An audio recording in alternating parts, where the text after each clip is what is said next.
윤태곤의 뉴스사이다.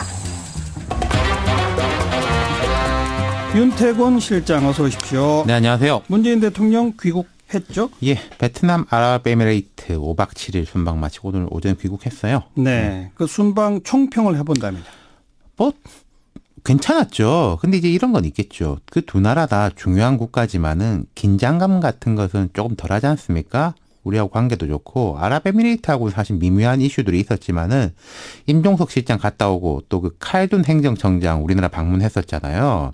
그때 이제 상당히 풀렸다고 봐야 되겠죠. 예, 예. 대통령 방문은 연장선상이고요. 그러니까 예. 뭐 큰 문제 없이. 네.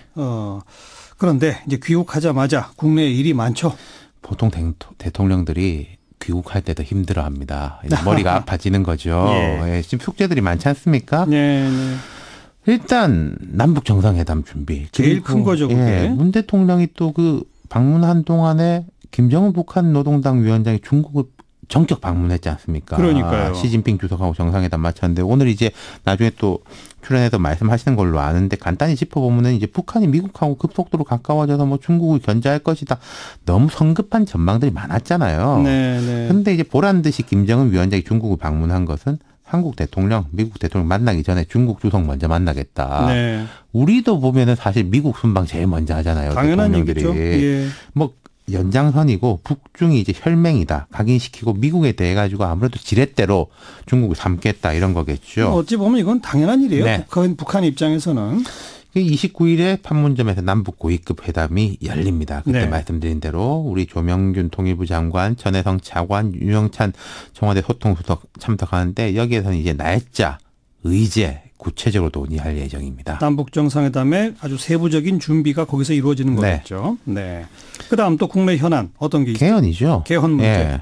대통령 개헌안은 내용보다는 이게 절차적으로 좀 아쉬움이 있었던 건 맞아요. 빨리 진행이 됐고 뭐 국무회의 심의 절차가 내실있지 못했다. 그건 뭐 법률로 볼 때는 조금 미비한 게 사실이더라고요. 네. 예. 그런데 어쨌든 주사위는 던져진 거 아니겠습니까? 지금 청와대에서는 뭐 야당 설득하기 위해서 문 대통령이 국회에서 시정연설할 수 있다 이렇게 이야기하는데 지금 상황에서 국회 시정연설이 돌파구가 될 수는 없습니다. 네. 무슨 말씀이냐면요. 그 이전에 뭔가가 실마리가 생기면 그 실마리 위에서 시정연설을 할 수는 있겠죠.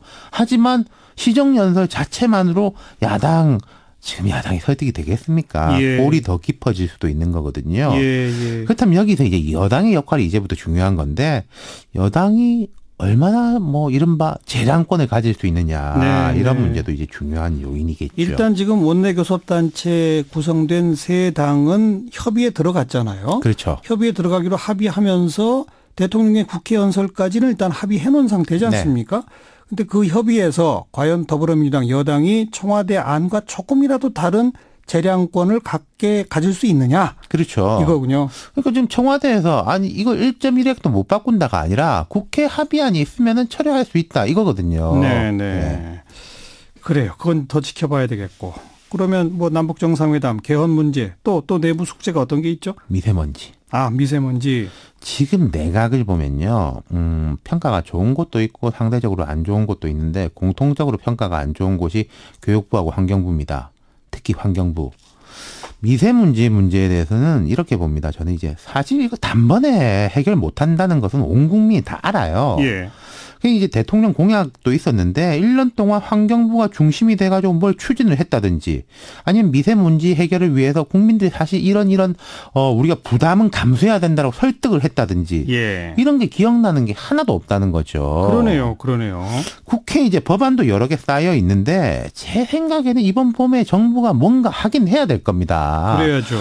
뭐 예산을 이만큼 드리고 국민들 부담이 이렇게 되더라도 이건 이 방향으로 가야 됩니다라는 걸 내놔야 될 거라는 거죠. 예. 이 미세먼지 문제는요. 뭐 어느 여당한테 불리하고 야당한테 유리하고를 떠나가지고 지방선거 게다가 이제 교육감 선거까지도 매우 중요한 이슈로 떠오를 겁니다. 네. 감히 예측컨대. 예. 언급하셨습니다마는 문재인 대통령이 미세먼지에 대한 공약을 아주 중요 공약으로 냈고 네. 화력발전소 문 닫게 하겠다. 그 현장에 가서 그런 이벤트도 있었고. 그렇죠. 그죠? 네. 근데 그 후에 보이는 게 또 기억나는 게 없다. 그거군요. 그렇죠. 환경부 장관도 뭐 하시는지 뭐 잘 떠오르지가 않고요. 네. 여태까지 시간이 꽤 흘렀는데 왜 이렇게밖에 진척이 안 됐을까요? 다른 급한 일들이 많았던 게 있겠고, 이게 미세먼지 같은 게 사실 여름 때는 수그러들고 또 겨울에는 수그러들고, 올해는 근데 겨울부터 이게 계속 되지 않습니까? 예. 그리고 뭐 제가 쪽집게는 아닙니다만은 3월, 4월 계속 악화될 가능성이 높은 거 아니겠어요? 지금으로 봐서는. 그럼 계속 이게 여론의 수면 위로 떠오를 수밖에 없는 거죠. 또 이제 학교에 애들 가지 않습니까? 그럼 그동안에 환경부가 뭔가 준비해 놓은 게 있어야 이제 발표가 나올 텐데 네. 그게 아직은 없다는 거죠. 뭐 있기야 있겠지만은 이제 잘 안 보인다는 거죠. 그러니까 정부에서 뭐 이런저런 대책 논의가 간헐적으로 나와도 일반 SNS나 빅데이터 상으로 보면 국민들은 믿음이 안 간다는 얘기가 나오거든요. 그렇죠. 알겠습니다. 여기에 대해서도 정부의 책임 있는 무슨 자세가 필요하겠군요. 수고하셨어요. 감사합니다. 윤태권 실장이었습니다.